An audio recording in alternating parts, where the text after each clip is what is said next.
প্রায় ১ মাস হলো যুক্তরাষ্ট্রে উড়াল দিয়েছেন ঢাকাই চলচ্চিত্রের শীর্ষ নায়ক শাকিব খান। তিনি যাওয়ার সপ্তাহ ২ পরে ছেলে শেহজাদ খান বীরকে নিয়ে দেশটিতে উড়াল দিয়েছেন অভিনেত্রী শবনম বুবলী। শাকিব যে ঘোরাঘুরি করছেন না সেটি বোঝা গেল তার সর্বশেষ ইনস্টাগ্রাম ও ফেসবুক স্টোরি দেখে। শুক্রবার তার ফেসবুক পেজের একটি স্টোরিতে শাকিব খান লিখেছেন, বড় পর্দার জন্য বড় বড় স্বপ্ন নিয়ে দিনের পর দিন ছুটোছুটি চলছে।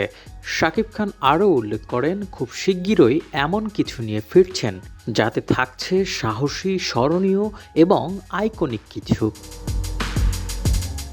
শোনা যাচ্ছে চলতি মাসের শেষে শাকিবের দেশে ফেরার কথা রয়েছে।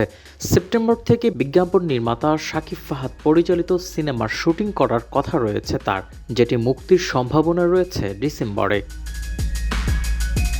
শাকিব খান অভিনীত সর্বশেষ মুক্তিপ্রাপ্ত সিনেমা তাণ্ডব। রায়হান রাফি নির্মিত সিনেমাটি গত ঈদুল আজহায় প্রেক্ষাগৃহে মুক্তি পায়। অ্যাকশন থ্রিলার ঘরানার এই সিনেমা মুক্তির পর সারা দেশে সাড়া ফেলেছিল।